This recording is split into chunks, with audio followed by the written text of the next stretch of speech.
St. Lucia's heavy borrowing of late has led to concerns about the impact its public debt burden would have on future economic growth and the ability of future administrations to sustain themselves.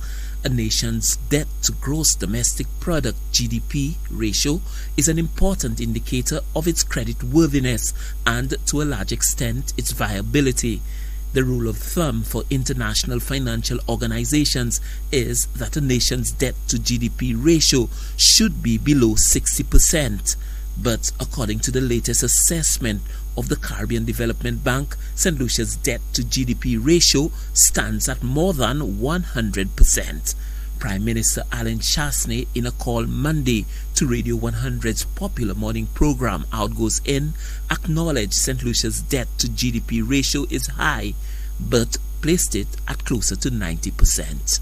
Remember that there was a shortage, an anticipated shortfall in tax revenues of almost $200 million. And we also had to find $175 million to pay off bonds that would have normally turned over. Plus, you had the increase in the cost expenses due to COVID, both in terms of from a health perspective, and then the other one from an income and substance support system. So the projection right now is that our debt to GDP is going to be around 90%. The economic fallout from COVID-19 has exacerbated the situation, with St. Lucia's government increasingly turning to creditors to fund its major capital works. But the government is being criticized for prioritizing capital projects over the welfare of its people at this time, a criticism the government roundly dismisses. Prime Minister Alan Chasney says the recent loans have been on very favorable terms. The monies that we have borrowed, Andre, and that we were able to borrow, came from the World Bank, the IMF, and CDB, and also ECCB, and also the Taiwanese.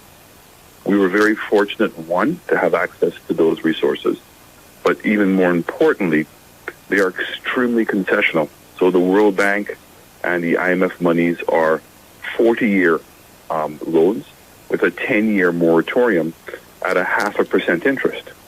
The funds from the Taiwanese is 20-year borrowing with a 5-year moratorium.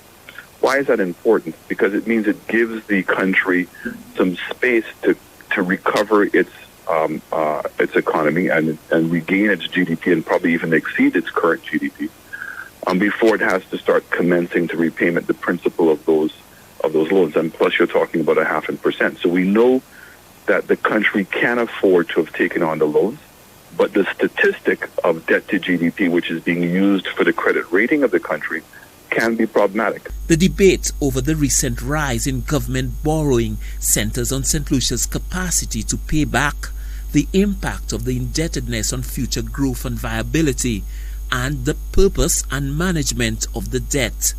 Prime Minister Alan Chasney says his government is focused on growing the economy, thereby, he argues, reducing the debt to GDP ratio. Stanley Lucien for the HTS News Force.